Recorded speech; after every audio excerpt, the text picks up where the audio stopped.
अस्सलाम वालेकुम। अच्छा, मेरी वॉइस क्लियर है सबको? जी, वॉइस क्लियर है मेरी? अच्छा, हमने आज टारगेट तो ये है, 40 MCQs हमारे रह गए थे न्यूरो के, आज कंप्लीट करने हैं। तो कल जैसे कैसे कोशिश करके इनफेक्शन स्टार्ट करते हैं इंशाल्लाह, प्लान के मुताबिक। अगर नहीं हो सका, कल का गैप लेना हुआ, तो फिर ये होगा कि इनफेक्शन हम फिर वो नेक्स्ट रोस्टर में थोड़ा सा मजीद उसका चैप्टर आगे ले जाएंगे। तो ये आप लोग सजेस्ट कर दीजिएगा कि जैसे आप सबको सूटेबल हो। अच्छा, वन बिस्मिल्लाह करते हैं। पेज नंबर 105 है आपके पास, बल्कि 106 है। और स्क्रीन भी साथ शेयर हो रही है। एमसीक्यू है हमारा, which one of the following findings would be expected on A brain MRI of A 40 years old patient with Huntington's disease. सबसे पहले तो मुझे ये बता दें कि हंटिंगटन्स डिजीज में हमने क्या सीक्वेंस पढ़ा था, ट्राई न्यूक्लियोटाइड सीक्वेंस, कौन बताएगा? CAG tag very good. Fredericks में? GAA excellent. Myotonia? CTG very good. Fragile x syndrome? CGG ठीक है, इनके एमसीक्यूज आ जाते हैं तो हमें सीक्वेंस पता होना चाहिए। तो अब हमारे पास हंटिंगटन डिजीज में क्या होता है, बेसिकली इसमें एट्रोफी हो जाती है head of the chordate nucleus. आपको पता है जिसकी वजह से आपको कोरिया वगैरह ये मूवमेंट्स इसी वजह से आती है। अच्छा, वॉइस कम है, एक सेकंड में, मुझे सिर्फ एक सेकंड से मैं हेडफोन कनेक्ट कर लूँ, क्योंकि फिर मोबाइल मेरे से दूर हो जाता है तो वॉइस डिस्टर्ब होती है। एक सेकंड देता।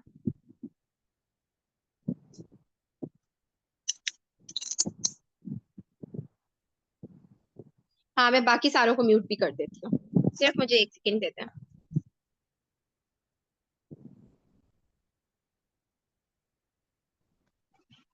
हाँ, अब बताएं मेरी वॉइस कैसी आ रही है अब आप लोगों को?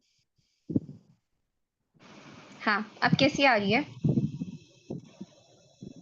मैं बाकियों को म्यूट कर दूं। अब मुझे बताएं, डिफरेंस है वॉइस में? ठीक है, अब मैंने हेडफोन कनेक्ट कर लिए हैं।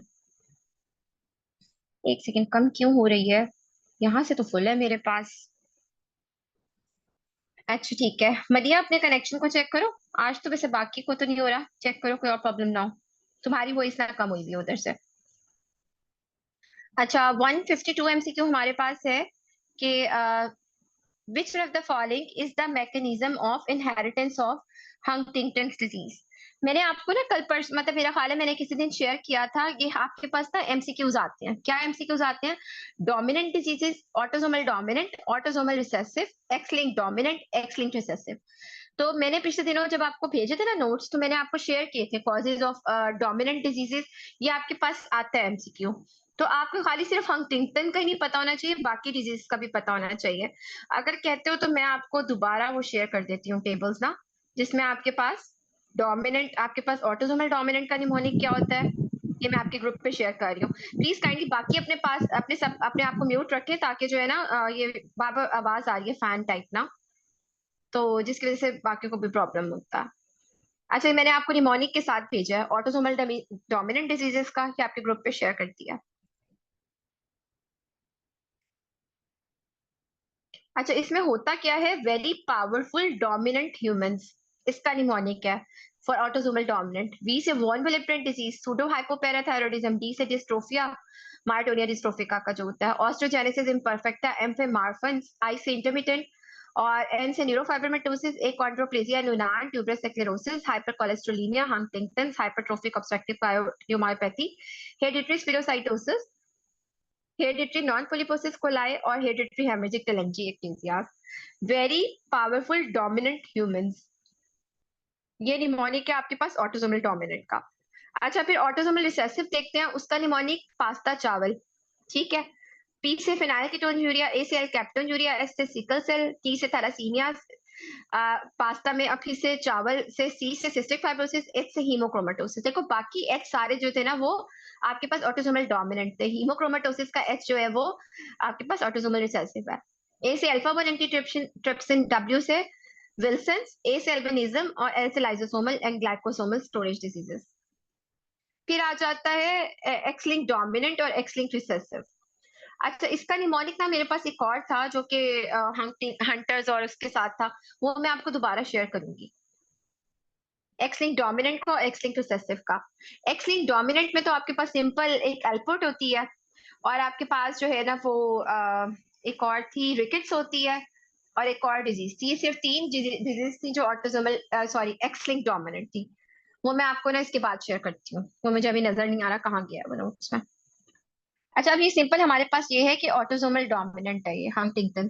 अच्छा, व्हाट इज द जो आपके पास एंटीसिपेशन क्या होती है, कौन बताएगा?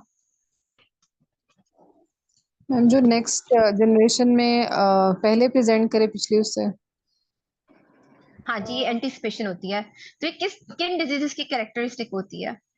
हंटिंगटन में होती है। जो एक भी ट्राई न्यूक्लियोटाइड जीन सीक्वेंस वाली डिजीजेस होती है ना, उनमें हमारे पास ये आ जाता है एंटिसिपेशन का फिनोमिनन। मतलब लाइक डिजीज जैसे हर जनरेशन में, जैसे कि अभी एक बंदे को 40 इयर्स में हुई, तो उसकी नेक्स्ट जनरेशन में वो 35 इयर्स में आ जाएगी, उससे नेक्स्ट जनरेशन में 30 इयर्स में, फिर 25, ऐसे हर जनरेशन में अर्ली एज होती जाएगी उसकी प्रेजेंटेशन की, दैट इज एंटिसिपेशन। और ये हमारे पास ट्राई न्यूक्लियोटाइड जो मैंने आपको भी लिखवाए थे सारे, उनका पैटर्न होता है। लेकिन कहते हैं फ्रेडरिक्स में नहीं होता ये पैटर्न, एंटिसिपेशन फ्रेडरिक्स में नहीं आती। ऐसा कोई निमोनिक भी आया था, ठीक है, सॉरी ऐसा कोई एमसीक्यू भी आया था पास मेडिसिन या पास टेस्ट में कहीं किया था मैंने। नेक्स्ट एमसीक्यू है 153, which one of the following medications may help control chorea in patient with Huntington's disease? इसका रट्टा है टेट्राबिनासिन, जो है ना इसका हंटिंगटन को का जो कोरिया है वो कंट्रोल करती है। अच्छा, हमारे पास एक्स्ट्रा पैरामीटर्स की जो मूवमेंट्स आती है, मूवमेंट डिसऑर्डर्स कौन कौन से होते हैं, कौन बताएगा? एकिथीजिया, टार्डिड डिस्काइनेजिया वो तो हमारे पास ऑप्टिन। एक्स्ट्रा पैरामीटर फीचर्स है ना, मूवमेंट्स की बात कर रही हूँ, मूवमेंट डिसऑर्डर्स।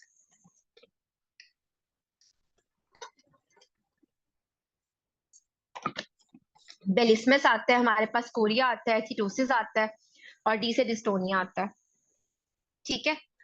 डेसप का निमोनिक से मैंने याद रखा हुआ था, डेसप, DACB, ठीक है। डी से आपके पास डिस्टोनिया, ए से एथिटोसिस, सी से कोरिया, बी से बेलिस्मस। और फिर इसकी स्पीड भी पूछते हैं, कौन सी मूवमेंट सबसे ज्यादा स्पीडी होती है।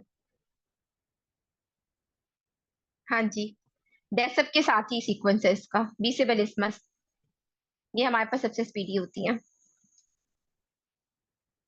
नेक्स्ट एमसीक्यू हमारे पास है 154, 21 years old women with slowly progressive hearing loss with vertigo and tinnitus, MRI पे bilateral acoustic neuroma, which one of the following is likely diagnosis? अब हमारे पता है हमें न्यूरोफाइब्रोमेटोसिस की दो टाइप्स हैं। टाइप 2 का निमोनिक भी 2 होता है।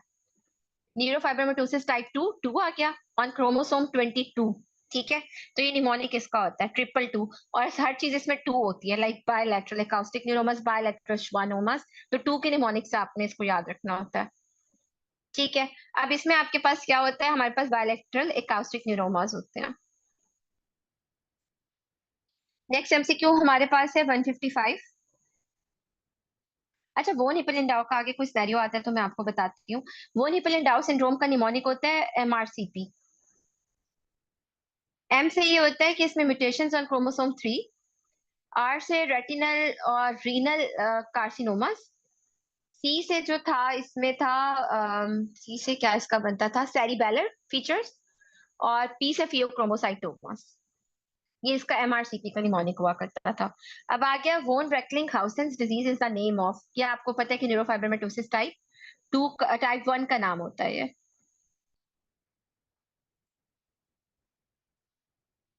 अच्छा, डॉक्टर सद ने शेयर भी कर दिया ग्रुप पे डिफरेंस इनका। न्यूरोफाइब्रोमेटोसिस के आपने पेशेंट्स देखे किसी ने, कभी आप लोगों ने देखा हो न्यूरोफाइब्रोमास का? और बहुत सारे पेशेंट, ये तो अक्सर ना अब पेशेंट के अटेंडेंट्स भी आते हैं जिनको जो है न्यूरोफाइब्रोमास इतने सारे डेवलप हुए हुए होते हैं, तो फिर हम उनको कहते हैं इनको तो ये न्यूरोफाइब्रोमेटोसिस ही होगा ना। अक्सर यहाँ पे भी बहुत आते हैं, रिश्ते में भी आते हैं, पेशेंट खुद नहीं आता, अक्सर उनके अटेंडेंट होते हैं, वो कहते हैं हमारी फैमिली में है, सारी सारी बॉडी पे न्यूरोफाइब्रोमास डेवलप हुए होते हैं। अच्छा, 156 हमारे पास है कि 25 years old man presented with history of seizures, cognitive impairment. Examination पे multiple red papules around his nose and upper lip. Which one of the following is the most likely diagnosis? Basically इसमें आपके पास tuberous sclerosis है, कोई बता सकता है tuberous sclerosis में वॉगेट STRIDE क्या होता है? वॉकेट स्ट्राइड क्या होती है ट्यूबरस स्क्लेरोसिस की? वॉकेट स्ट्राइड कॉग्निटिव इम्पेयरमेंट, एपिलेप्सी और आपके पास स्किन मैनिफेस्टेशंस, ये ट्यूबरस स्क्लेरोसिस का ट्राइड होता है। तो यहाँ पे टिपिकल ट्यूबरस स्क्लेरोसिस का है। अच्छा, जो पूछ रहे हैं आप, सी से सेरिबेलर इन्वॉल्वमेंट इन वोन हिपल लिंडाउ सिंड्रोम में, और पी से फियोक्रोमोसाइटोमस।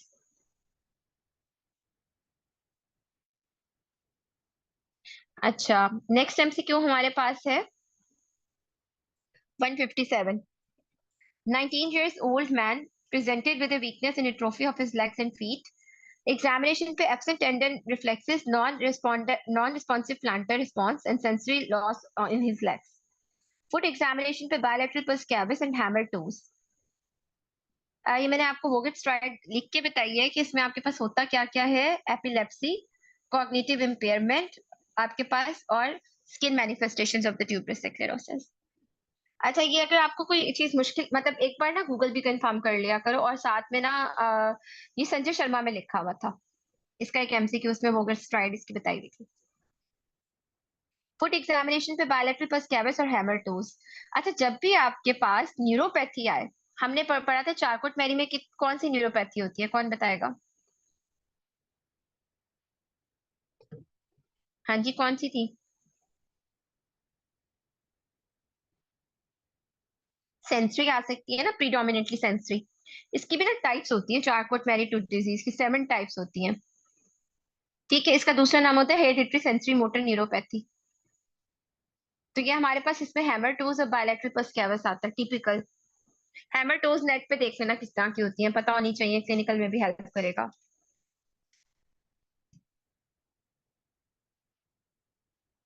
158 MCQ है। 15 years old girl with a history of pain and weakness in her back and thighs lasting several hours since early age.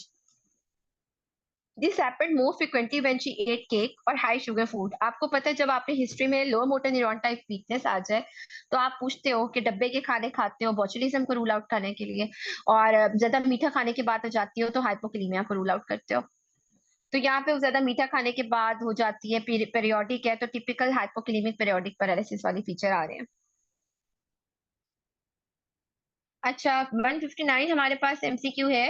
19 years old man presented with a gradual onset of facial weakness such that he could not whistle or drink through a straw. He had he also had weakness of his arms and could not lift it above the head. अब ये हमारे पास देखो facial muscles भी आ गए, shoulder muscles भी आ गए, तो ये टिप और स्कैपुला के मसल्स जो हैं, तो ये फेशियो स्कैपुलो ह्यूमरल मस्कुलर डिस्ट्रोफी। अच्छा, एक इसकी ना पिक्चर बहुत अच्छी सी, जब मैं एमआरसीपी की तैयारी करी थी तो पास टेस्ट में थी, आप नेट पे सर्च करोगे तो उसके ना शोल्डर्स जो है उस पेशेंट ने वो लगाए हुए दीवार के साथ, आप इसकी पिक्चर निकालो तो विंगिंग ऑफ द स्कैपुला हुई है। अच्छा, हमारे पास ना जब मैं पेशेंट्स की तैयारी करी थी, डॉक्टर इमरान बाबर का क्लिनिकल मैंने कोर्स लिया, तो उन्होंने पेशेंट रखा था फेशियल स्कैपुलो ह्यूमरल मस्कुलर डिस्ट्रोफी, तो मैंने उसको फौरी से ना, मैंने एमआरसीपी 2 में उसकी पिक्चर्स बहुत सारी देखी थी, तो मैंने वो उसको फौरी पहचान लिया था, तो वो इस बात से बहुत खुश हुए थे।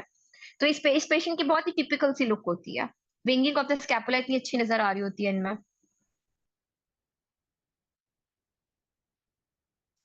अच्छा, 160 एमसीक्यू हमारे पास है। 55 years old women, doctor Imran Babar का फास्ट पेसेस है, पेसेस के लिए लेना होता है उनका कोर्स ना, काफी अच्छा कोर्स होता है वो, पेसेस के लिए बहुत अच्छा। अच्छा, 160 एमसीक्यू हमारे पास है। 55 years old women reported that she could not keep her I open and had difficulty swallowing. अब देखो, आई के मसल्स और स्वॉलिंग के मसल्स, तो ऑक्यूलो बल्बर तो आपको पता चल गया, आगे चलते हैं। Examination reveal bilateral ptosis with tongue atrophy. ठीक है, तो ये डिस्ट्रोफी वाली पिक्चर आएगी। Symptoms did not improve after trial of pyridostigmine. किसको रूल आउट कर दिया उन्होंने? इसको मायस्थीनिया को रूल आउट कर दिया। तो अब ये टिपिकल आपके पास ऑक्यूलो सिम्टम्स है, फेरेंजियल है, तो ऑक्यूलो फेरेंजियल मस्कुलर डिस्ट्रोफी है। मेरे अपने सुपरवाइजर को ना ये एग्जाम में केस आया था, कराची सेंटर था उनका, तो उनको ये वाला केस आया था फेशियल स्कैपुलो ह्यूमरल मस्कुलर डिस्ट्रोफी का क्लिनिकल में। तो वो कहते मैंने फर्स्ट टाइम उधर ही देखा था, लेकिन बाहर एक ना आवाज आ रही थी जब उससे पहले वाला गया हुआ था कैंडिडेट, तो वो कहते कि फिर उन्होंने डीडीज में पूछा तो मायोटोनिया डिस्ट्रोफी का भी बताया उन्होंने। वो डिस्टल भी होता है, डिस्टल होता है वो। तो ये चीजें आपने ना एग्जाम में कान भी खोल के रखने होते हैं क्लिनिकल में। अच्छा, 161 हमारे पास एमसीक्यू है। इंशाल्लाह जब क्लिनिकल की तैयारी करोगे ना तो फिर आसानी हो जाएगी, इतनी मुश्किल नहीं होगी। क्लिनिकल डूएबल होता है, ऐसे ये फेक बातें हैं सारी। अच्छा, 161 है। 30 years old man presented with muscle wasting and difficulty relaxing his hands after gripping objects। अच्छा देखो, जब भी आपके पास स्लो ग्रिप आए ना तो दैट इज मायोटोनिया। जैसा कि आपके पास जो है ना यहाँ पे बताया हुआ है कि ग्रिप, ये आप टिपिकल पूछते हो। और इसमें कैटरेक्ट भी है, फ्रंटल बॉल्टिंग भी है, मसल वेस्टिंग भी है। तो ये मायोटोनिया डिस्ट्रोफी का है। मायोटोनिया डिस्ट्रोफी का में डी का निमोनिक होता है। डी से क्या होता है? डी से आपके पास डोमिनेंट, ऑटोसोमल डोमिनेंट होती है। डी से क्या होता है? डायबिटीज। इसमें आपके पास डायबिटीज भी आ जाती है। ये आपके पास ना आप पास मेडिसिन में करोगे तो उन्होंने ये निमोनिक आपको बताया हुआ होगा। ठीक है। और डिसआर्टिकुलेशन, डिसआर्थरिया। नेक्स्ट एमसीक्यू हमारे पास 162 है। 17 years old man presented with pain and muscle cramps after exercise. He says that he is often able to resume exercise after a short rest. अच्छा, our urine sample after exercise revealed elevated myoglobin. अब यहाँ पे exercise के बाद myoglobin भी आ गई। He said that he felt well as long as he did not exercise. Which one of the following is the most likely diagnosis? क्या आपको पता है कि एक्सरसाइज के बाद अगर आपको जो है यूरिन आपके पास रेड आना शुरू हो जाए, आपके जहन में क्या आता है? अब रेब्डोमायोलाइसिस या मैकार्डल आता है। ठीक है। लेकिन वो उसमें पेशेंट में रिकरेंट हो रहा है, बार बार हो रहा है। तो टिपिकल यहाँ पे ये मैकार्डल डिजीज है। अच्छा, अब देखो यहाँ पे ग्लाइकोजन स्टोरेज डिजीजेस आ गई हैं। तो इसका मतलब है अगर एक ग्लाइकोजन स्टोरेज डिजीज आई है तो आपको किसी भी किस्म की ग्लाइकोजन स्टोरेज डिजीज आ जाती है। वोंजिरके, पोम्पे, कॉरिस, मैकार्डल, ये आपके पास जो है ना ग्लाइकोजन स्टोरेज डिजीजेस है। ये आपको आनी चाहिए। पोम्पे का निमोनिक होता है पंप, जैसे हार्ट पंप करता है। तो पोम्पे डिजीज में तो हार्ट के मसल्स भी इन्वॉल्व हुए हुए होते हैं। ठीक है। तो इसका एक टेबल बना हुआ है, गूगल करोगे ना तो आपको सामने, गूगल करके लिखोगे ग्लाइकोजन स्टोरेज डिजीजेस, उसमें आप इमेजेस में जाओ, जिसको जो टेबल आसान लग रहा है ना याद करने के लिए वो उस तरह कर ले।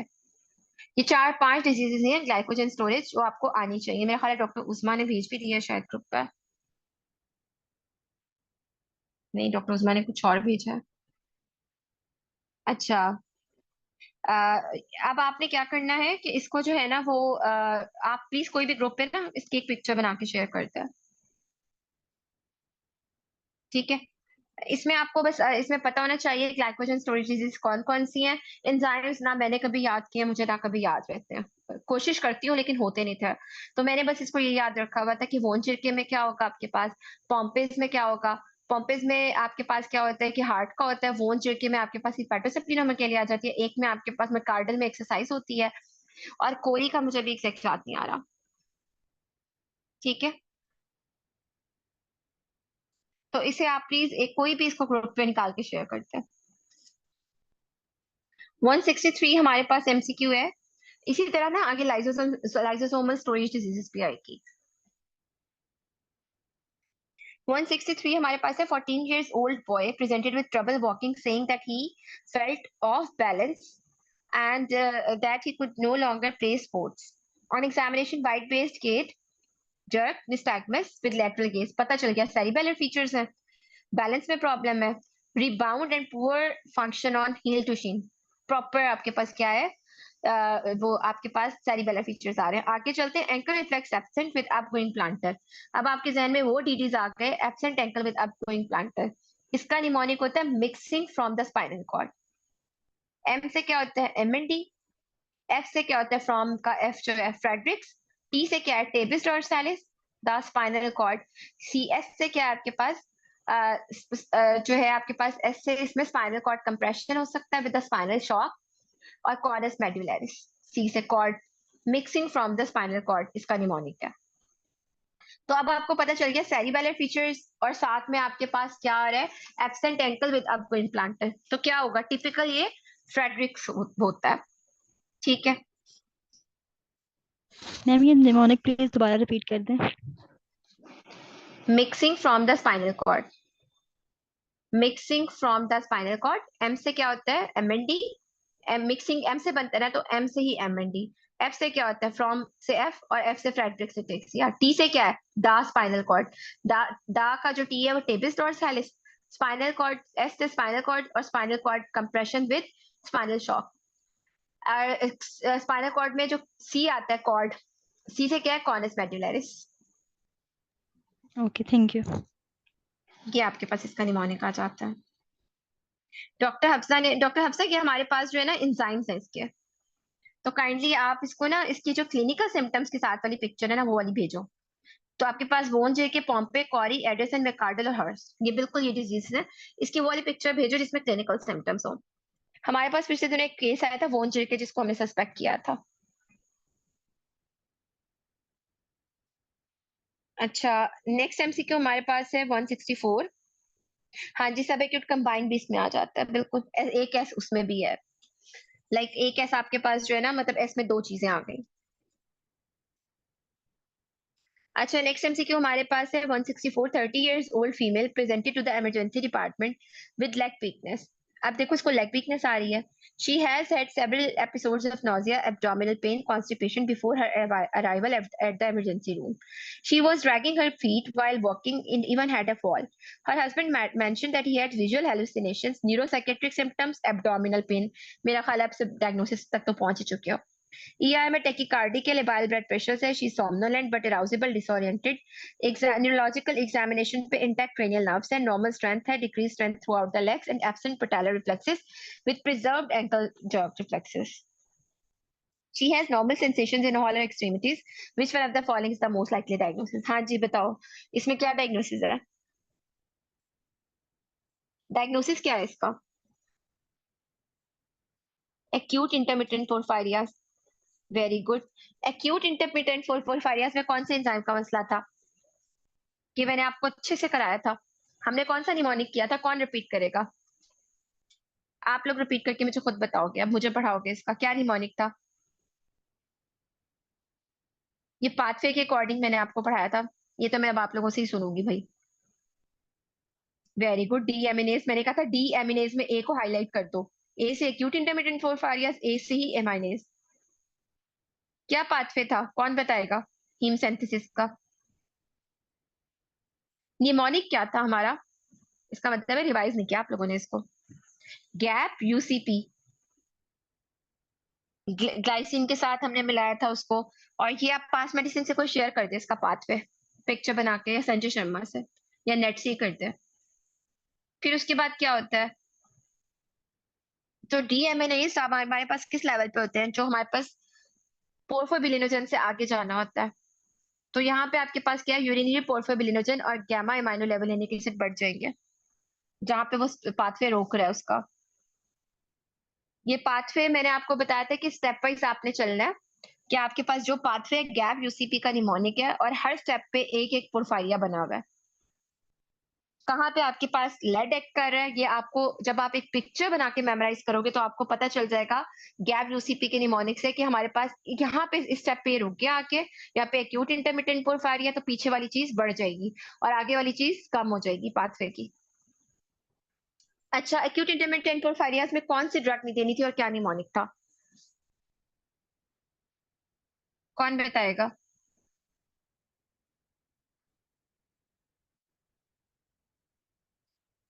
डॉक्टर हफ्सा ने शेयर कर दिया, थैंक यू डॉक्टर हफ्सा। जिसमें देखो अब हार्ट फेलियर है पॉम्पिस डिजीज में, और टाइप 1 डायबिटीज फॉब्रिस डिजीज में आपके पास वोन जेके का मैंने आपको बताया, हमारे पास पिछले दिनों केस आया था एक हिपैटोसेप्टिनोमेगाली के साथ।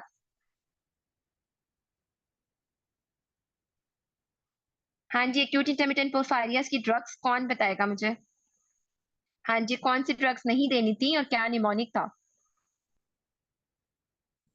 इतना अच्छा मैंने आपको निमोनिक बताया था भाई, ये तो गलत बात है। कौन बताएगा कौन सा निमोनिक था?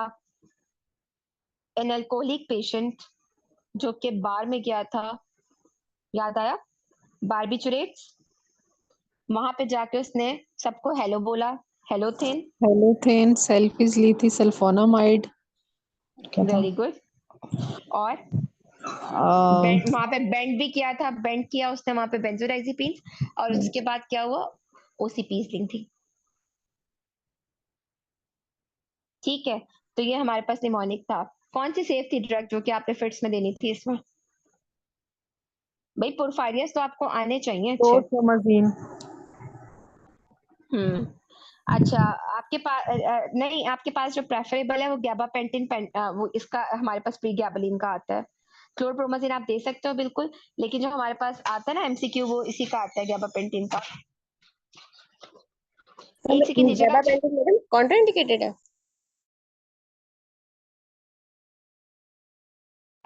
सिर्फ मुझे एक सेकंड दीजिएगा प्लीज।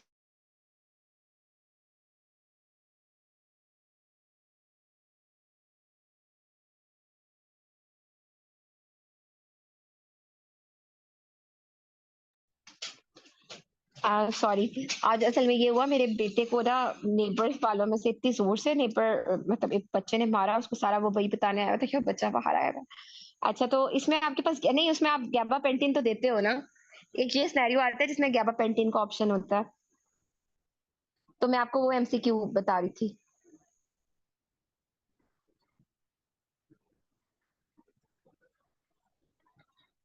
अच्छा, 166 एमसीक्यू हमारे पास है।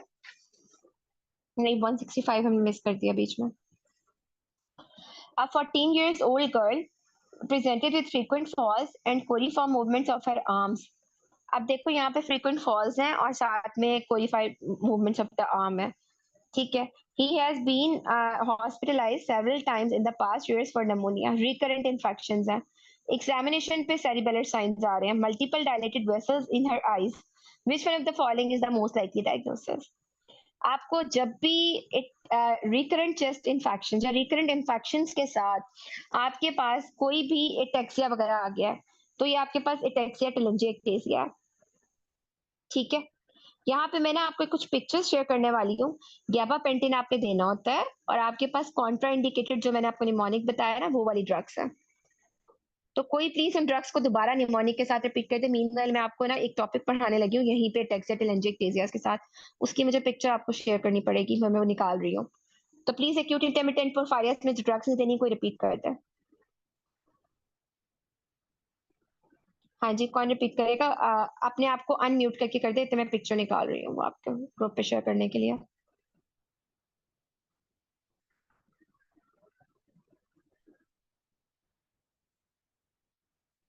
कोई भी नहीं रिपीट कर रहा, मुझे आवाज नहीं आ रही क्योंकि मैंने अब वो खोल लिया अपना टॉपिक।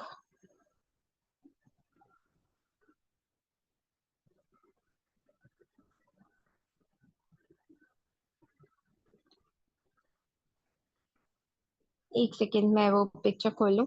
अच्छा, मीनवाइल पाथवे कोई रिपीट कर दे। रिटन फॉर्म में नहीं करनी रिपीट, अपने आप को अनम्यूट करके।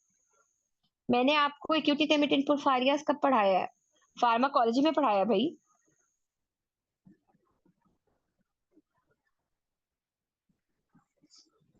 अच्छा, कोई भी रिपीट कर दे प्लीज, ताकि मैं पिक्चर खोल रही हूँ, सबको रिवाइज भी हो जाएगा।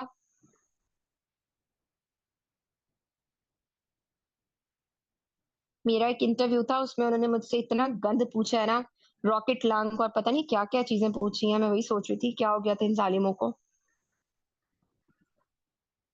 किसी को पता है रॉकेट लंग क्या होते हैं?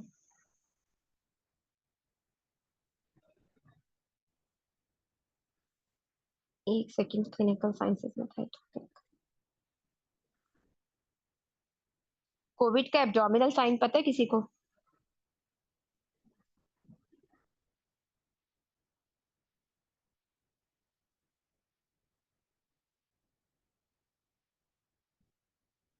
अच्छा, अब यहाँ पे जो एटेक्सिया टेलेंजिएक्टेसिया है ना, बेसिकली इसमें मैं आपको ये एक्स लिंक्ड रिसेसिव और एक्स लिंक्ड डोमिनेंट का भी मेरे पास निमोनिक आ गया। एक्स लिंक्ड डोमिनेंट में 3 डिजीजेस हैं, वो अपने पास लिख लो। एल्पोर्ट मैंने आपको पढ़ा दिया, विटामिन डी रेजिस्टेंट रिकेट्स भी पढ़ा दिया था, और red syndrome, RETT red syndrome. ठीक है, ये भी होता है आपके पास।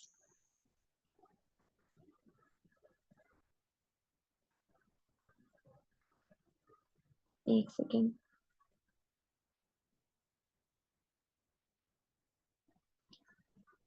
मैं आपको पाथवे भेज रही हूँ। एक्स लिंक्ड डोमिनेंट में एल्पर्ट सिंड्रोम आपके पास, जी। और आपके पास दूसरा विटामिन डी रेजिस्टेंट रिकेट्स, तीसरा आपके पास Rett syndrome, RETT Rett syndrome. अच्छा, मैंने ना आपको एक्यूट इंटरमिटेंट पोरफायरियस के लिए पिक्चर भेज रही हूँ आपके ग्रुप पे। ये पाथवे देखो, निमोनिक है, इसके साथ gap UCP, glycine plus succinyl coenzyme में यहाँ पे सिड्रोब्लास्टिक एनीमिया, ALS एंथेस के लेवल पे। इसके आगे दोबारा लेड पॉइजनिंग का है, पी से आपके पास ए से हम आपके पास एमाइनो, गैप यूसीपी में, पी से पोर्फोबिलिनोजन, और यूसीपी, यू से आपके पास यूरो, और फिर कोप्रो, फिर प्रोटोपोरफायरिन, यूसीपी। अब ये पाथवे के स्टेप्स याद कर लो। और मैंने आपको कहा था कि आपके पास डिफरेंट टाइप ऑफ पोरफायरियाज होती हैं, हेरिडिटरी और वेरीगेट भी जिसमें आ जाता है। ठीक है, तो ये आपके पास जो है ना, इसका आपके पास डिफरेंस आपको पता होना चाहिए, डिफरेंस कहाँ पे आपके पास आता है, कि किस किस डिजीज में आपके पास कौन सा इंग्रेडिएंट्स पड़ जाएंगे, जिसकी बेस पे आप डिसाइड करते हो। ठीक है, अच्छा मैं अब आपको ना कुछ डिजीजेस पढ़ा अच्छा मैं आपको ना कुछ डिजीजेस, गैप यूसीपी, जी से ग्लाइसिन वाला पाथवे, फिर उसके नीचे एमाइनो लेवुलिनिक एसिड, पी से पोर्फोबिलिनोजन। अब ये स्टेप्स आप देखोगे ना, तो इसी स्टेप पे आप अपने पास बनाओ और इसको लिख लो। इस स्टेप पे ये वाला एंजाइम एक्ट कर रहा है, एक्यूट इंटरमिटेंट पोरफायरियस इस स्टेप पे हो रहा है, इस स्टेप पे पोरफायरिया क्यूटेनिया टार्डा हो रहा है, इस स्टेप पे हेरिडिटरी हो रहा है, इस स्टेप पे वेरीगेट पोरफायरिया हो रहा है। इस बेस पे आप डिसाइड करते हो। अच्छा, यहाँ पे मैं आपको ना कुछ सिंड्रोम्स कुछ चीजें पढ़ाने लग रही हूँ। बेसिकली प्राइमरी इम्यूनो डेफिशिएंसी, हमारे पास ना प्राइमरी इम्यूनो डेफिशिएंसी में 3 किस्म की डिजीजेस आ जाती हैं, 3-4 किस्म की। खाली न्यूट्रोफिलिक डिजीजेस हो सकती हैं। आपके पास इम्यून सिस्टम किससे बन रहा है? WBC से। Neutrophils, B cell disorders, T cell disorders, combined B और टी सेल डिसऑर्डर्स। ठीक है, ये थोड़ा मुश्किल टॉपिक है, पहली दफा समझने में मुश्किल होगा। मैं आपके कमेंट्स नहीं पढ़ पा रही क्योंकि मेरे पास ना वो चैप्टर खुला हुआ है, तो मैं आपको वहां से जहां से पढ़ा रही हूँ ये। अब अपने पास आप नोट करते जाओ, आपके पास न्यूट्रोफिल डिसऑर्डर्स में क्या आता है। हम इम्यूनो डेफिशिएंसी सिंड्रोम्स पढ़ रहे हैं। कोई भी इम्यूनो डेफिशिएंसी में मसला क्या होता है, आपके पास बार बार इन्फेक्शन होना शुरू हो जाते हैं। Ataxia telangiectasia is one of the disease of immuno deficiency.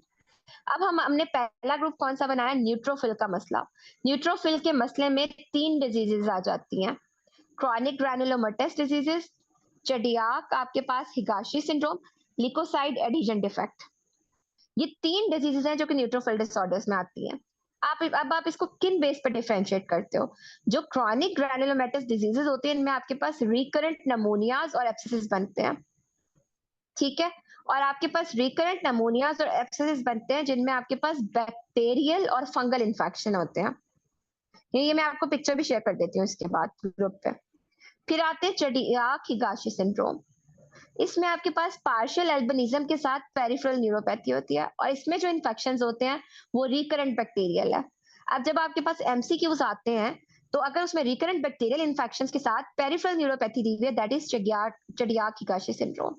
अगर आपके पास रिकरेंट इन्फेक्शन जिसमें एब्सेसिस और फंगल इन्फेक्शन बताए हुए हैं, तो that is chronic granulomatous diseases. अब आपके पास इसी बेस पे ना ये जो है डिजीजेस पूछी हुई होती हैं कि कहाँ पे एप्स फंगल इन्फेक्शन किस इम्यूनो डेफिशिएंसी में होंगे, तो ये आपने रट्टा लगाना होता है। तीसरी डिजीज आपके पास न्यूट्रोफिलिक डिसऑर्डर में आती है, लिकोसाइड एडिशन डिफेक्ट। अभी आप मेरी बात सुनते जाओ, चाहे नोट्स ना बनाओ, मैं आपको ग्रुप पे शेयर कर देती हूँ इसकी पिक्चर। इसमें आपके पास क्या होता है? रिकरेंट आपके पास बैक्टीरियल इन्फेक्शंस आते हैं। लिकोसाइड एडिशन डिसऑर्डर बेसिकली होता क्या, इसमें आपके पास अम्बिलिकल कॉर्ड जो स्लफिंग है उसका भी डिले आता है पेशेंट में, यानी बच्चे की अम्बिलिकल कॉर्ड नाव देर से झड़ती है। अभी हमने पढ़े 3 किस्म के न्यूट्रोफिल डिसऑर्डर, न्यूट्रोफिलिक डिसऑर्डर्स। ठीक है, अब हम आगे पढ़ रहे हैं बी सेल डिसऑर्डर्स। आपको पता है ना, वाइट WBCs के पाथवे में बी सेल्स, टी सेल्स। अब बी सेल डिसऑर्डर्स में आपके पास 3 और डिजीज आ जाती हैं। कौन कौन सी हैं? First one is common variable immuno deficiency, दूसरी है ब्रूटन्स कॉन्जेनिटल ए गैमा ग्लोबिनिमिया, तीसरी है सिलेक्टिव इम्यूनोग्लोबिन ए डेफिशिएंसी। अब जो कॉमन वेरिएबल इम्यूनो डेफिशिएंसी है उसमें क्या होगा, हाइपोगैमाग्लोबिनीमिया होगा। अब उसकी जो है ना वो कंडीशन जो common variable immunodeficiency B cell disorder में आती है, उसकी एसोसिएशन अदर ऑटोइम्यून डिजीजेस के साथ है, लिम्फोमा के साथ भी है। अब जो ब्रूटेंस कॉन्जेनिटल ए गैमा ग्लोबिनीमिया, इसमें भी रिकरेंट बैक्टीरियल इन्फेक्शंस आते हैं। सिलेक्टिव इम्यूनोग्लोबिनिन ए डेफिशिएंसी, जो कि आप अक्सर जो सीलियक डिजीज का कर रहे होते हो, एंटी टीटीजी आईजीए एंटीबॉडीज नहीं होती आईजी सिलेक्टिव आईजीए डेफिशिएंसी में, that is B cell disorder. T cell disorder में आता है हमारे पास सिर्फ एक ही syndrome, that is DiGeorge syndrome. अब डाइजियॉर्ड सिंड्रोम आपके पास क्या होता है, इसमें आपके पास क्या होता है, आपके पास वायरल फंगल इन्फेक्शंस आते हैं। पहले हमने जो क्रॉनिक ग्रेनुलोमेटस में पढ़े थे फंगल और बैक्टीरियल, अब जो हम इसमें पढ़ रहे हैं डाइजियॉर्ज में, उसमें वायरल और फंगल इन्फेक्शंस है, और इसके साथ हाइपोकैल्सीमिया होता है और हार्ट एब्नॉर्मेलिटीज आती हैं। अच्छा, एक एमसीक्यू मैंने पास टेस्ट एमआरसीपी 2 में किया था कि आपके पास डाइजियॉर्ज सिंड्रोम में किस किस्म की हार्ट की एब्नॉर्मेलिटीज होंगी। इसमें आपके पास जो है वो ट्रंकल भी हो सकता है, और टी से ही था इसका निमोनिक, कि टी से आपके पास पेटेंट ट्रंकस का कुछ था, या डक्टस आर्टरियोसिस ये होता है इसके साथ कॉमन हार्ट एब्नॉर्मेलिटीज में। फिर आ जाते हैं कंबाइन और बी और टी सेल डिसऑर्डर्स। उसमें हमारे पास एटेक्सिया टेलेंजियोक्टेसिया आता है, ये ऑटोसोमल रिसेसिव होता है, इसमें भी रिकरेंट इन्फेक्शंस हैं देखो। अच्छा, उसके बाद सेवेयर कंबाइन इम्यूनोडेफिशिएंसी, ये भी कंबाइन और बी और टी सेल्स है। तीसरा आपके पास आता है विस्कॉट एल्ड्रिक सिंड्रोम, ये एक्स लिंक्ड है ये भी। इसके निमोनिक होते हैं आपके पास एक्जिमा होता है, पेशेंट को थ्रोम्बोसाइटोपिनिया होता है, लो आईजीएम लेवल्स होते हैं, रिकरेंट चेस्ट इन्फेक्शंस होते हैं। इसकी पिक्चर मैं आपके ग्रुप पे शेयर करने लगी हूँ। तो आपको पता होना चाहिए प्राइमरी इम्यूनोडेफिशिएंसी में किस किस किस्म के डिसऑर्डर्स होते हैं। ये मैं आपके ग्रुप पे 3 किस्म की पिक्चर, ये इसकी पिक्चर्स भेज रही हूँ। न्यूट्रोफिलिक डिसऑर्डर्स पढ़े, उसमें हमने फर्दर 3 पढ़े। फिर हमने टी सेल डिसऑर्डर में खाली डाइजॉर्ज पढ़ा। बी सेल्स में हमने फर्दर 3 पढ़े, ब्रूटेंस और सेलेक्टिव आईजीए डेफिशिएंसी पढ़ा, और फिर हमने कंबाइंड बी और टी सेल्स पढ़े। ये मैंने आपके ग्रुप पे शेयर कर दिया।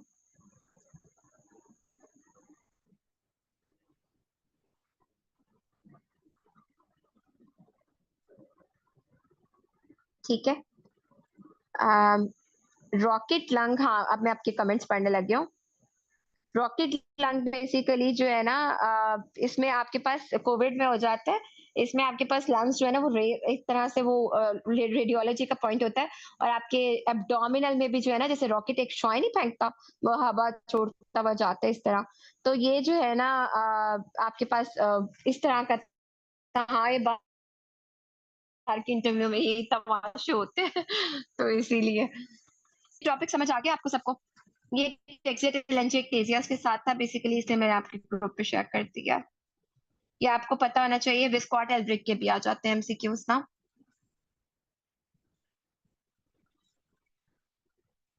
अच्छा, नेक्स्ट आ जाते हैं हम वेरीगेट और हेरिडिटरी में ना। मसला यही होता है, हाँ जी, वेरीगेट और हेरिडिटरी का स्टेप का फर्क होता है ना। शायद मेरा ख्याल है वेरीगेट जो एंड वाला स्टेप है, हेरिडिटरी से एक स्टेप पहले होता है, यूसीपी गैप यूसीपी के निमोनिक में। तो उसके अकॉर्डिंग जो है ना प्रीवियस जो इंग्रेडिएंट बन रहा है, तो एक में ज्यादा होता है, एक में इतना ज्यादा नहीं होता, निस्बतन कम ज्यादा होता है, ये डिफरेंस होता है। पोरफायरियास का मैंने आपको कहा था, मैंने शायद मेरा ख्याल आपके ग्रुप पे शेयर भी की थी, 5-6 टाइप्स थी पोरफायरियास की, और मैंने कहा था इसके सिम्टम्स की बेस पे आप इसको देखो। नेक्स्ट एमसीक्यू हमारे पास 166 है। अच्छा, इससे पहले हम आगे चले, थोड़ा मुझे आपको भी अपने साथ ही रखना पड़ेगा। हाँ जी, डॉक्टर इकबाल बताएं कौन से थे न्यूट्रोफिलिक डिसऑर्डर्स अभी हमने जो पढ़े हैं।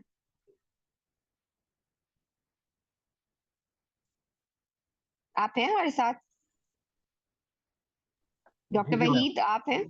हाँ जी, बताएं कौन से न्यूट्रोफिलिक डिसऑर्डर। न्यूट्रोफिलिक में क्रोनिक ग्लोमेरुलस डिजीज है, गुड। अगाशी सिंड्रोम और leukocyte adhesion deficiency. Leukocyte adhesion और defect, very good. B cell में हम अच्छा, लोग आपने कंबाइंड बस इतना ही बताना है, आपने बस इतना ही बताना है, आगे हम किसी और से पूछते हैं। अच्छा, हाँ जी doctor Waheed, B cell disorders.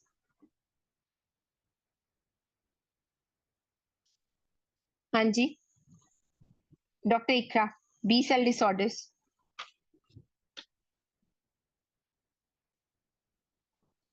हाँ जी doctor Amara, B cell disorders कौन कौन से थे? आप हैं मेरे साथ? Bruton selective, good. अच्छा, टी सेल डिसऑर्डर्स, हाँ Madiya. Ma'am T cell disorders का था डायजॉन सिंड्रोम। Very good. अच्छा, कंबाइंड बी और टी सेल्स कौन बताएगा?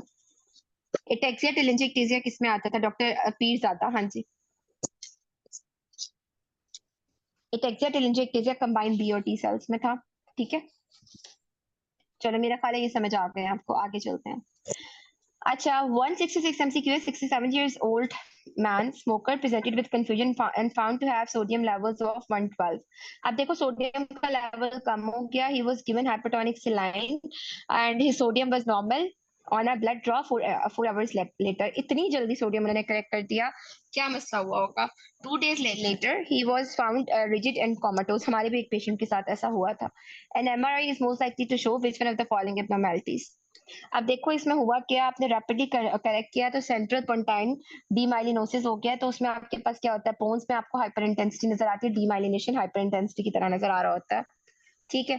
तो rapidly correction of the hypernatremia can lead to, और अगर रैपिड करेक्शन ऑफ हाइपरनेट्रीमिया हो जाए तो फिर क्या होता है, कहते हैं 10 से ज्यादा नहीं करना चाहिए, सेरिब्रल एडीमा हो जाता है, ठीक है, हाइपरनेट्रीमिया।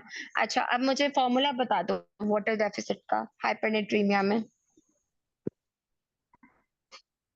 कौन बताएगा? टोटल बॉडी वाटर डेफिसिट का फॉर्मूला इन हाइपरनेट्रीमिया। मैम उसमें वेट और करेक्शन फैक्टर लगाते हैं, जो फीमेल में 0.6 और मेल में 0.5 है, into serum sodium over 140 -1।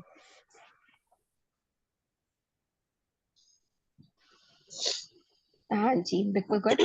Total body deficit into weight of the patient, बिल्कुल सही है, ठीक है।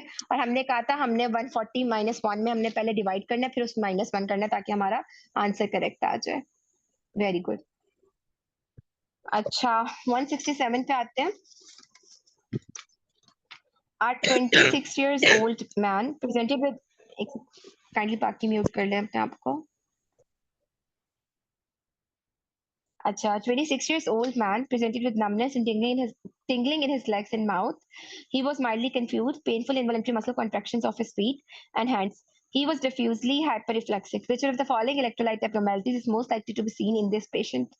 ये तो टिपिकल आपको पता है, सबको ही पता है, हाइपोकैल्सीमिया का दिखाया हुआ स्लाइड में। कौन से दो साइन होते हैं हाइपोकैल्सीमिया में? Trousers signs or Chvostek sign.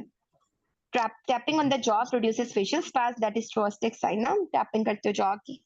और blood pressure above the systolic लेके जाते हैं over 3 minutes, जिसकी वजह से spasm हो जाता है। अच्छा, next MCQ है 168, 53 years old man presented with a 4-month history of muscle weakness. He said that he had difficulty going upstairs in particular. CK was normal. Which one of the following medications can produce these symptoms? Muscle weakness हो गई है उसको, सारी proximal myopathy वाले features हैं, अब उसका C K time normal आ रहा है। तो इसमें आपके पास बेसिकली क्या है कि इसमें स्टीरॉइड इंड्यूस्ड मायोपैथी, बाकी ऑप्शंस में देखो आपके पास ये हो रहा है, muscle weakness, painless muscle weakness with normal CK levels. तो आपके पास स्टीरॉइड्स आपने एवरी अदर डे में reduce the risk of corticosteroid induced myopathy. Muscle weakness is feature of Cushing disease as well as, though this is much less common. ठीक है, तो यहाँ पे हमारे पास स्टीरॉइड इंड्यूस्ड हुई भी है। नेक्स्ट MCQ 169 है, 46 years old woman with alcohol dependency was brought in by her family who reported severe memory loss. On examination she had wide paced gait and limited eye movements. अच्छा, bilaterally abduction bilaterally, she insisted that she had met the emergency department physician before telling him for imagined previous encounter. Which one of the following vitamin deficiencies is responsible for her situation? अब देखो ये characteristic feature of Wernicke-Korsakoff syndrome का है, जिस में आपके पास क्या होता है, थायराइन डेफिशिएंसी, आई एब्नॉर्मैलिटीज आ रही हैं, एटेक्सिया आ रहा है और ऑफ्थेल्मोप्लेजिया, एटेक्सिया और आपके पास डिलीरियम, ये आपके पास ट्राइड बन रहा है उसका पूरा। कॉर्सोकॉफ में आपके पास क्या चीजें ऐड हो जाती हैं आके? हाँ, कॉर्सोकॉफ में क्या चीज ऐड हो जाती है? Very good. और कॉन्फैबुलेशन, वेरी गुड, ठीक है। अच्छा, नेक्स्ट एमसीक्यू हमारे पास है 170। 41 years old alcohol dependent was found down onto the street intoxicated. IV आपको flirts दिए, electrolyte supplementation in emergency department. When the patient woke, अभी भी confused और ataxic है। आपको जब भी पेशेंट कंफ्यूजन में जाता है ना, इसमें आप ग्लूकोज लेवल फॉरी चेक करते हो। ये तो हमारे पास ईआर में भी कॉमन प्रैक्टिस में भी है कि हम फॉरी ग्लूकोज लेवल चेक करते हैं। अच्छा, अल्कोहल से याद आया, what was the delirium tremors time period, कितने टाइम पीरियड पे होता था?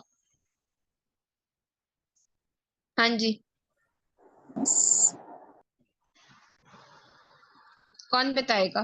किस टाइम पे विड्रॉल शुरू हो जाता था, किस टाइम पे फिट्स आ जाते थे? वेरी गुड, 72 आवर्स पे। और किस टाइम पे विड्रॉल सिम्टम्स आना शुरू हो जाते थे? किस टाइम पे फिट्स पड़ना शुरू हो जाते थे? ये मैंने आपको कराया था। विड्रॉल 6 आवर्स पे, 36 आवर्स पे फिट, 72 आवर्स पे डिलीरियम ट्रेमर। अच्छा, दूसरा ये बताओ तो इसमें हमने क्या चीज देनी थी, कौन सी ड्रग देनी थी? बेंजोडाइजिपिन देते थे ना, लोराज़ेपाम। अच्छा, 171 MCQ है, which one of the following is not a feature of आपके पास वर्निक्स? इसमें आपको पता है कि वर्निक्स में आपके पास निस्टैग्मस, कंफ्यूजन, ये सारे आई सिम्टम्स, एटेक्सिया होता है, लेकिन सीजर्स इसका पार्ट नहीं है। 172 हमारे पास है, देखो फेल्ट हैट वर्कर है। जब भी फेल्ट हैट वर्कर होगा तो मर्करी पॉइजनिंग तो आप जहन में ले आओ। मेटल पॉइजनिंग में numbness and burning in his hands and feet with emotional liability and cognitive impairment.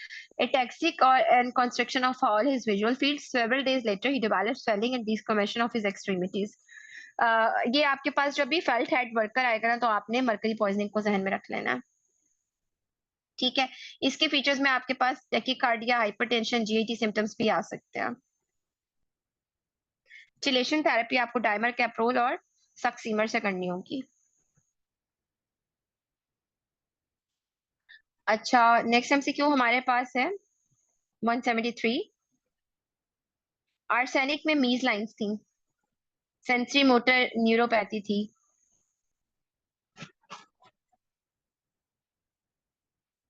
Next MCQ 173 है कि 64 years old women known case of long standing. Mercury और आर्सेनिक में, मरकरी में आपके पास हिस्ट्री में फेल्ट हेड वर्कर इस तरह की चीजें दी हुई होंगी, विजुअल फील्ड डिफेक्ट्स दिए हुए होंगे, आई सिम्टम्स मर्करी पॉइजनिंग का फीचर होती है। और सैनिक में आपके पास स्किन चेंजेस और नेल्स की फाइंडिंग्स। और साथ में ये जो फेल्ट हेड वर्कर है, ये ज्यादातर स्टेरियो विजडम में भी मर्करी पॉइजनिंग के साथ है। 173 आपके पास है, 64 years old women known case of long standing rheumatoid arthritis, complaint of difficulty walking. मैंने आपको बताया था कि रूमेटाइड आर्थराइटिस में आपके पास क्या होता है, आपके पास पेरिफेरल ही जॉइंट्स होते हैं, लेकिन सिर्फ स्पाइन का एक जॉइंट इन्वॉल्व होता है, दैट इज एटलेंटोएक्सियल जॉइंट। अच्छा, on examinations passed the gate, bilateral up hip flexor weakness, hyperreflexia, extensive plantar response. जब भी आपके पास rheumatoid arthritis के साथ आएगा तो सिर्फ cervical spine में atlantoaxial dislocation हो सकती है, that can lead to cervical myelopathy. ये मेरा अपना लॉन्ग केस का केस था, उस पेशेंट को cervical myelopathy थी पहले और सुपर इम्पोस्ट ट्रांसवर्स माइलेक्टस हुआ था। 174 MCQ हमारे पास है कि 56 years old male presented with the seizures, MRI पे उसका जनाब अल्लाह मैस आ गया राइट टेम्पोरल रीजन में। On examination, he was found unresponsive in bed. He had an oculomotor nerve palsy, third nerve palsy आ गई है, और he was intubated for airway protection. Which one of the following treatments is indicated at this time? आपके पास क्या हुआ है basically, इसको third nerve palsy और साथ में अंकल हर्निएशन हो गई है। ब्रेन्स की हर्निएशंस आपको आनी चाहिए। ये मैं आपके ग्रुप पे हर्निएशंस जो है ना भेज रही हूँ, डिफरेंट टाइप ऑफ ब्रेन हर्निएशंस। एक सेकंड है मुझे। हाँ, ये केस था मेरा, लेकिन अच्छा था, मजे का था। Long case. तो मुझे एग्जामिनर ने उस टाइम पे बता दिया था कि हमने आपको पास कर दिया लॉन्ग केस में, लेकिन मुझे सिर्फ डाउट, मुझे शॉर्ट केस का डर था क्योंकि मेरे 2 पेशेंट तो उठ के चले गए थे। एक सेकंड, मैं आपको हर्निएशंस भेज रही हूँ, ब्रेन की डिफरेंट टाइप ऑफ हर्निएशंस।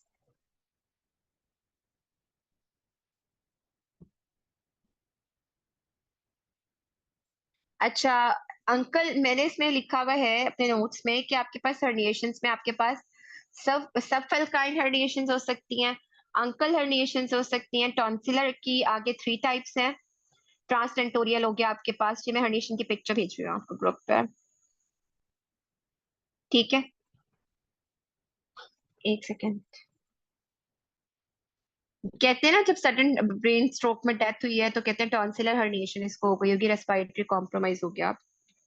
तो ये different type of herniation picture के साथ मैंने आपको भेजी हुई है कि ट्रांस कैलवेरियल हर्निएशन कब है, सिंगुलेट जिसको सफलकाइन बोलते हैं वो हर्निएशन कैसी है, सेंट्रल ट्रांसटेंटोरियल अंकल हर्निएशन कैसी है, और जो टेंटोरियल है ना उसकी 3 टाइप्स हैं फर्दर, अपवर्ड है, डाउनवर्ड है, और आपके पास ट्रांस है।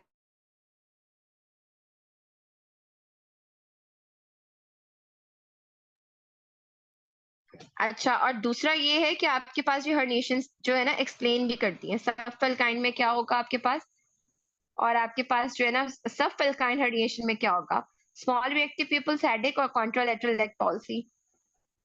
टॉन्सिलर में क्या होगा, कॉमा और रेस्पिरेटरी अरेस्ट हो जाएगा। और ये हर्निएशंस की डिफरेंट टाइप, टॉन्सिलर फिर टेंटोरियल के आगे से 3 है, ट्रांसटेंटोरियल, डिसेंडिंग, ट्रांसटेंटोरियल असेंडिंग, और ट्रांसटेंटोरियल बायलैटरल सेंट्रल जो होती है।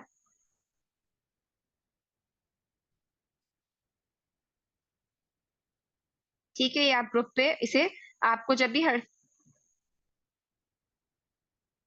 अच्छा, इसमें जब भी आपके पास आएगा हर्निएशन हो रही है तो आपको पता है हाइपर वेंटिलेशन और मेंटोल आपने फौरी देना है। वो जो मेरा केस आया था 2 पेशेंट इस तरह हुआ था कि पहला केस वो था हमारे टाइम पे ना एमएच पे स्ट्राइक थी। स्ट्राइक नहीं मतलब लाइक इमरान खान उस दिन हुआ था, 11 मई को था ना मेरा, तो इस वजह से पेशेंट्स नहीं लेके आए वो लोग ना अपने उधर से जहाँ से लेके आते हैं हॉस्पिटल, वो अपने क्लिनिक से उठा के आते हैं, और कुछ पेशेंट सिक पेशेंट भी उठा के लिया, जैसा कि मेरी फ्रेंड को टेस्टिकुलर कार्सिनोमा आया था लॉन्ग केस में। तो बहुत ही अजीब किस्म के केस लेके आ गए थे, और फिर इस वजह से जो है ना एक केस जो मेरा था वो बच्चा बिल्कुल ही बच्चा उठा के ले आए, और उसको पेट में इतना शदीद दर्द हो रहा था और उसके एब्डोमिनल एग्जामिनेशन की कमांड थी। फिर वो उसको जब मैं लास्ट 24th नंबर पे थी कैंडिडेट, जब मैं उसके पास गई हूँ उसने कहा मैं तो नहीं चेक कराता आपको। तो मैंने जब कंसल्ट ही थी उसने मना कर दिया, तो मैं तो इतनी परेशान हो गई, मैंने उसे प्यार से कहा कि प्लीज मेरा एग्जाम है, मैं बहुत सॉफ्टली टच टच करूंगी, लेकिन वो नहीं मान रहा था। फिर मैंने एग्जामिनर्स को कहा कि प्लीज आप आके देखें ना इसको, ये नहीं मान रहा। तो उन्होंने कहा कि ये उन्होंने भी रिक्वेस्ट की, वो नहीं माना, बच्चा वो उठ के जा रहा था, मेरा इतना टाइम वेस्ट हो गया उसमें। खैर उन्होंने कहा आप जैसे भी कर सकते हो ना, बैठे बैठे इसको कर लो। मैंने तो फिर मतलब मेरे आंसू भी निकल रहे थे, फिर मैंने कर लिया, लेकिन मुझे स्प्लीन मिल गई, अल्लाह ताला ने करम किया और स्प्लीन मिल गई मुझे।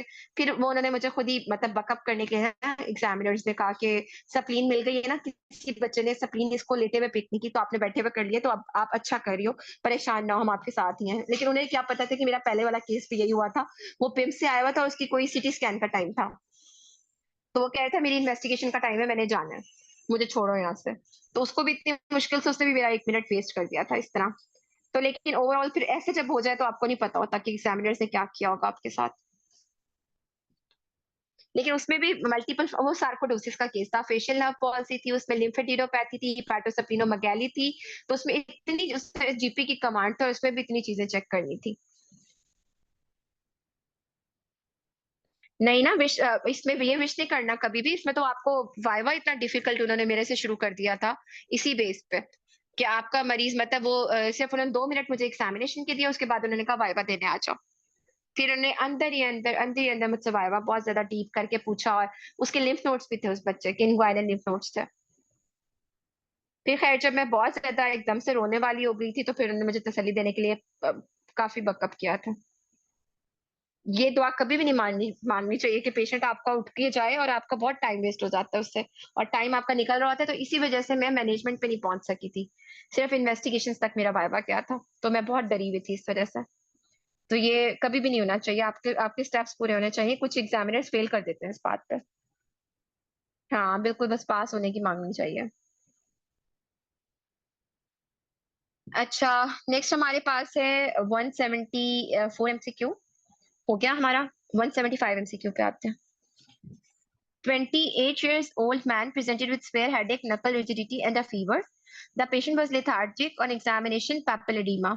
He has started on broad spectrum antibiotics, but is the most appropriate next step. आपको पता है ये आपने सीटी कराना होगा, ब्रेन आपके पास क्या है, ये मेनिंजाइटिस, ये पिक्चर आ रही है सारी, तो इसमें आपने सीटी करा के देखना होगा बाकी चीजों को। सीएसएफ मैंडेटरी होता है सस्पेक्टेड मेनिंजाइटिस में, लेकिन जब भी आपके पास एंसेफलाइटिस वाली पिक्चर या फोकल न्यूरोलॉजिकल डेफिसिट पेपिलोइडेमा एडिमा आ गया, तो आप सीटी फॉरी कराओ मैथ लेजेंड्स को रूल आउट करने के लिए।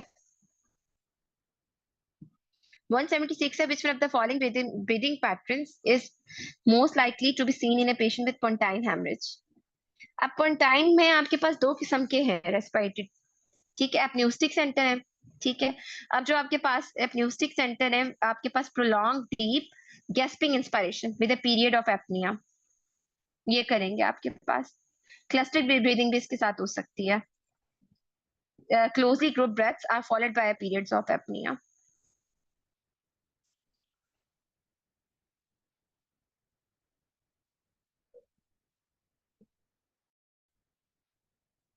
मदीहा क्या बता रही है?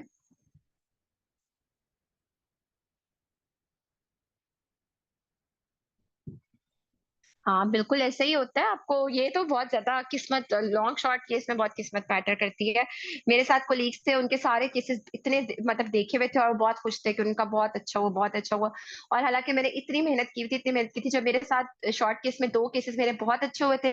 एक केस मैंने हालांकि फेशियल हेयर पॉलिसी, लिम्फेडिनोपैथी सब चीजें पिक कर दी थी, और फिर भी मैं इसलिए डरी भी थी क्योंकि मेरे पेशेंट ने मेरा 1 मिनट जाया करा दिया था। मैं उससे रिक्वेस्ट कर रही थी, और दूसरे पेशेंट ने मेरा इस तरह भी, वो बच्चा था वो भी उठ के जाने लग गया था। तो आप बस ये दुआ होनी चाहिए कि आप पास हो जाओ। अच्छा, नेक्स्ट एमसीक्यू हमारे पास है 177, which one of the following postures can be expected on examination of a patient with pontine hemorrhage? अच्छा, इसमें क्या होता है आपके पास? Extension of all extremities and internal rotation of the shoulders, ठीक है। पोन्टाइन हेमरेज में आपको ये वाला पोस्टर मिल सकता है।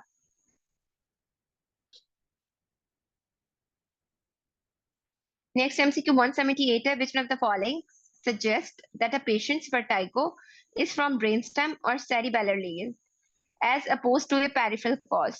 अच्छा, अब आपको ना निस्टैग्मस आपके पास 2 किस्म का होता है। डिजीनेस भी आपके पास 2 किस्म की होती है, सेंट्रल भी होती है और पेरिफेरल भी होती है। इसकी मैं एक आपको पिक्चर शेयर करने लगी हूँ डिफरेंस की। निस्टैग्मस जो कि वर्स होता है विद विजुअल फिक्सेशन, ठीक है, ये आपको शो करता है कि आपके पास सेंट्रल कॉज है। मैं आपको एक पिक्चर शेयर कर रही हूँ सेंट्रल और पेरिफेरल के डिफरेंस की।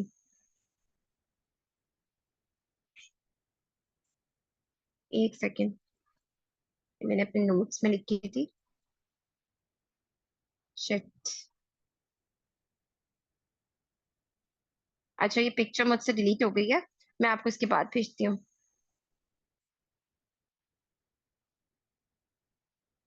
सेंट्रल और पेरिफेरल ना निस्टैग्मस, डिजीनेस और ना वर्टाइगो के डिफरेंस टेबल नेट पे गूगल भी करोगे ना तो आपको मिल जाएगा।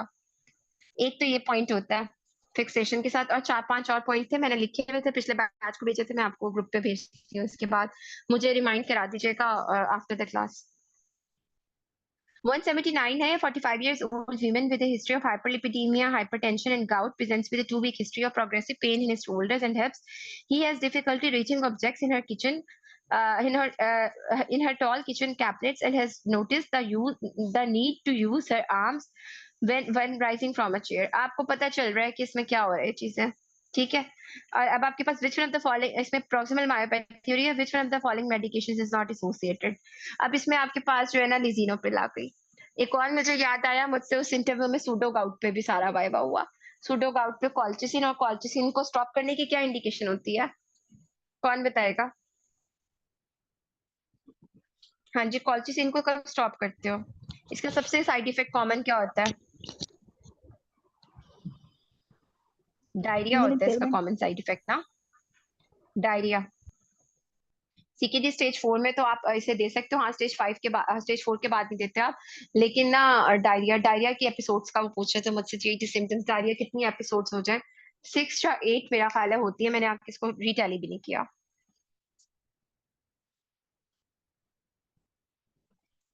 अच्छा आगे हमारे पास एमसीक्यू है 180। 36 years old woman presented to the emergency department with bilateral lower limb weakness and tightness around her upper abdomen over the last 3 days. Her neurological examination demonstrates intact cranial nerves. She has normal strength, sensation, and reflexes in her upper extremities. Numbness is उसके बाद इसकी her lower extremities she had weakness of hip flexors, knee flexors, and ankle dorsiflexors. Numbness is noted in all her modalities below her upper abdomen. The MRI scan of her spine demonstrates T2 hyperintense lesions with the cord that enhanced with contrast. Which one of the following is the most appropriate? आप देखो यहाँ पे sensory level भी मिल रहा है। Chest abdomen कहते हैं कि जब आपके पास ये ट्रांसवर्स माइलेटिस वाली पिक्चर हो ना, तो आपके पास बिल्कुल बैंड लाइक पेन होता है पेशेंट को, बिल्कुल एक लेवल एग्जैक्टली बताता है जैसे बैंड होता है, किसी ने टाइट उसके बैंड बांध दिया उसके, और साथ में वीकनेस। तो इसमें आपके पास जो है ना, आपने देना क्या होता है, स्टीरॉइड्स देने होते हैं।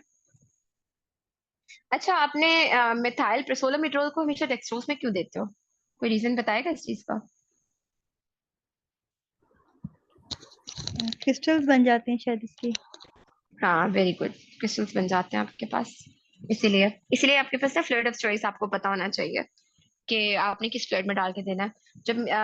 जब मैं पीजीआरटी मेरे एचओस डाल देते थे नॉर्मल सलाइन में, फिर मुझे बहुत गुस्सा आता था उन पर कि बेचारा इतना महंगा इंजेक्शन भी लगाया, उसको डोज भी सही ना जाए। अच्छा 181 हमारे पास है 45 years old male presented with a 15 years history of smoking, presented with a gradual onset of pain and stiffness in both legs after walking for some time, which is relieved by taking rest. अब देखो ये typical history है कि आपके पास rest पे बेहतर हो रहा है इंटरमिटेंट क्लॉडिकेशन की। अब इसमें आपने देखना है क्लॉडिकेशन न्यूरोजेनिक भी होता है और वेस्कुलर भी होता है। अब हमारे पास पल्सेस पल्पेबल आ गई हैं, न्यूरोलॉजिकल एग्जामिनेशन नॉर्मल आ गया है। अब दोनों काम आ गए हैं, न्यूरोजेनिक और वेस्कुलर में अब हमें डिफरेंशिएट करना है। इब्राहिम एक second, what is the probable diagnosis? अब आपको पता होना चाहिए कि जब भी आपके पास स्मोकिंग की हिस्ट्री है, यंग एज है, नॉर्मल न्यूरोलॉजिकल एग्जामिनेशन है, तो फिर आपके पास वेस्कुलर ही आएगा। जरूरी नहीं होता कि आपके पास वेस्कुलर में आपके पास पल्सेस इम्पैल्पेबल हो, अर्ली उसमें आपके पास पल्सेस पल्पेबल ही होंगी। ठीक है। अच्छा फेनिटोइन का क्या कह रही हो मदिया? फेनिटोइन की क्या लाइट एंड मॉप था निमोनिक, साइड इफेक्ट्स का पूछ रही हो? ठीक है, तो ये आपके पास वेस्कुलर आ गया।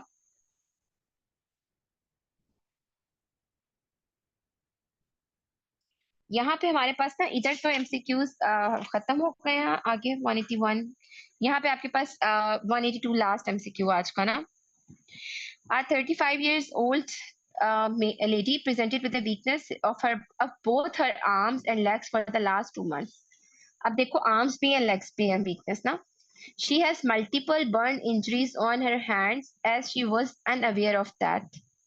ठीक है, बर्न इंजरीज भी है, इसका मतलब है उसे सेंसेशन भी सही नहीं फील हो रही। Examination loss of temperature and pain sensations of upper limbs with normal vibration and position sense of the on upper limb. ठीक है, अब उसके पास क्या लॉस हुआ है? पेन और टेम्परेचर, स्पाइनोथैलेमिक इन्वॉल्व है, और आपके पास स्पेयरिंग किसकी है? डोर्सल कॉलम की। अब there is wasting of small muscles of hand with loss of all reflexes in the upper limbs. Lower limb examination is normal.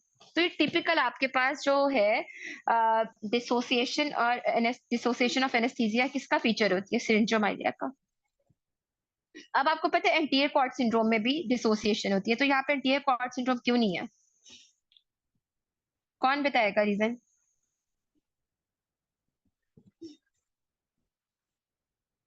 हाँ जी, क्यों नहीं है ये? एंटीरियर कॉर्ड सिंड्रोम में भी तो ये चीजें होती है ना, तो डिफरेंस क्या आ गया? हाँ एनीवन। बेसिकली होता क्या है कि एंटीरियर कॉर्ड सिंड्रोम में भी dissociation of anaesthesia. Dissociation of anaesthesia का मतलब ये है कि आपके पास एक कॉलम इंटैक्ट है और एक कॉलम खराब है। अब एंटीरियर कॉर्ड सिंड्रोम में भी डोर्सल कॉलम तो स्पेयर हो जाएगा, क्योंकि डोर्सल स्पाइनल कॉर्ड तो पीछे पड़ा हुआ है, वो तो स्पेयर हो गया। ये तो एंटीरियर कॉर्ड सिंड्रोम है। लेकिन अब उसका डिफरेंस ये होता है आपके पास कि इसमें आपके पास lower motor neuron type lesion होती है at the level of lesion, और उससे नीचे सारे उसके जो लेवल उससे नीचे होते हैं वो अपर मोटर न्यूरॉन साइंस होते हैं। इसीलिए अगर आपके पास अपर लिम्ब इन्वॉल्वमेंट होगी आपके पास, तो lower limbs are also involved in anterior cord syndrome. तो बेसिकली आपके पास ये डिफरेंस आ गया इसमें।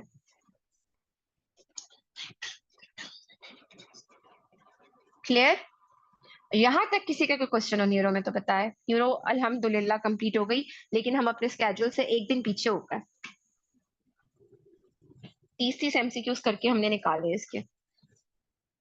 कोई क्वेश्चन हो किसी का तो बताए। अच्छा मुझे आप लोग वैसे आज मारिया वगैरह मुझे फीडबैक दे रहे थे, तो आप लोग को चीजों की समझ आ रही है ना? हमने मोटे मोटे सब्जेक्ट न्यूरो कार्डियो ये तो निकाल लिए हैं, बाकी छोटे छोटे निकाले हैं। कोई क्वेश्चन है मैडम किसी का? समझ आता है लेकिन फिर याद नहीं रहते, याद नहीं होते। याद तो करना भी आपका काम है, इसको तो रट्टे लगाने पड़ेंगे आपको। जी मैडम। अरे उसमें बुक कौन सा बुक पढ़े साथ में? खालिद मगरिबी सही है? अल मगरिबी बहुत अच्छी है, मैंने तो खुद अल मगरिबी की थी। क्योंकि अभी जो चीजें आप बता रहे थे वो खालिद मगरिबी में सीखी थी ना, जो हाँ जी। हेमोग्लोबिन डेफिशिएंसी जितनी भी वो सारा सब कुछ। हाँ ये क्लिनिकल साइंसेस वाले चैप्टर में अल मगरिबी में। तो अब बाज लोग जो है वो एफसीपीएस वाले कैंडिडेट्स अल मगरिबी कर तो लेते हैं, लेकिन वो सारी नहीं करते ना फिर, तो जिसकी वजह से दोबारा प्रॉब्लम रहता है। एक्यूट इंटरमिटेंट पोर्फायरियास हो गए, ये चीजें हो गई, ये आपके पास अल मगरिबी में क्लिनिकल साइंसेस वाले चैप्टर में है। ठीक है, आपको रिवीजन तो करनी पड़ेगी, आपको ड्यूटीज की वजह से मैनेज करना पड़ेगा, या ड्यूटी पे भी पढ़ते रहा करो, ऐसे तो फिर प्रॉब्लम रहेगा। जब तक रिवीजन में आपको बार बार, जो मेरे पुराने भी बैच वाले थे, मैं उनको बार बार कहती थी कि रिवीजन आपने सैफरॉन की कम अज कम 3 दफा होनी चाहिए। अब जैसे आप मेरे साथ कर रहे हो, नवंबर में हमारा कोर्स खत्म हो जाता है, फिर आपने क्या करना होगा, अभी तो हम 3 3 4 4 दिन में एक चैप्टर कर रहे हैं, फिर आपने हर हाल में एक दिन में एक चैप्टर करना होगा, या 2 दिन में मैक्सिमम। एक महीने में आपकी दोबारा सेफ्रॉन 2 दफा रिवाइज हो जानी चाहिए, फिर लास्ट में आपने 1 वीक में सेफ्रॉन को रिवाइज करना है, फिर लास्ट में आपने पेज पलट के सेफ्रॉन को रिवाइज करना है। तब मेरे पुराने कैंडिडेट्स ने कोई तकरीबन 4 4 5 5 दफा सेफ्रॉन की थी। सेफ्रॉन बहुत एक्सटेंसिव और बहुत जबरदस्त बुक है, इसमें ईच एंड एवरीथिंग आपको मिलती है। तो आपने, और विजडम को कम अज कम आपने 2 दफा करना है रिवाइज। मैम सैफरान और विजडम के अलावा क्या मटेरियल आप सजेस्ट करती हैं? सेफ्रॉन और विजडम के अलावा पास मेडिसिन आप लोग कर रहे हो, पास मेडिसिन से कॉन्सेप्ट बनाओ। कॉन्सेप्ट वैसे आपके मेरे साथ भी बन जाते हैं। तो लास्ट बैच ने पास मेडिसिन थोड़ी थोड़ी की थी, लेकिन माशाल्लाह उनका सेफ्रॉन, और उन्होंने इसको बहुत ही अच्छे से जो है ना रिवाइज किया था बहुत, और अपने पॉइंट्स अपने नोट्स और सारा, तभी जाके रिटेन रहता है। मैं आपको बार बार बताऊंगी कि आप लेक्चर भी ले लो चाहे, लेकिन जब तक आपने रिवाइज नहीं किया ना सेफ्रॉन को एटलीस्ट 3 टाइम्स, तो अभी एक दफा तो आपकी इससे इसमें हो गई है कवर, फिर आप इसके अलावा 3 दफा और अपने खुद से रिवाइज करोगे इसको, तब जाके सेफ्रॉन पे ग्रिप आती है। और विजडम को कम से कम 2 दफा करना है, फिर विजडम के एमसीक्यूज रिटेन रहते हैं। जी ठीक।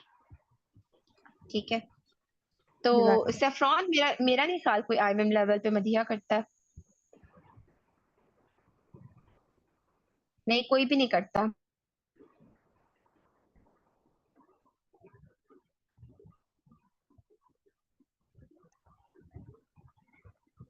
पता नहीं तुम्हारी कौन सी सीनियर ने की थी, वैसे मैंने कभी भी नहीं, मैंने सिर्फ अब उठाई थी सेफ्रॉन। मैंने नहीं सुना, किसी ने भी नहीं गाइड किया था कि मैंने अपने जो थे ना मेरे जूनियर्स, उनको मैंने फिर आईएमएम के लेवल पे छोड़ दी थी। उन्होंने कहा था ये तो पार्ट 2 के लेवल की, भाई हमसे नहीं हो रही है।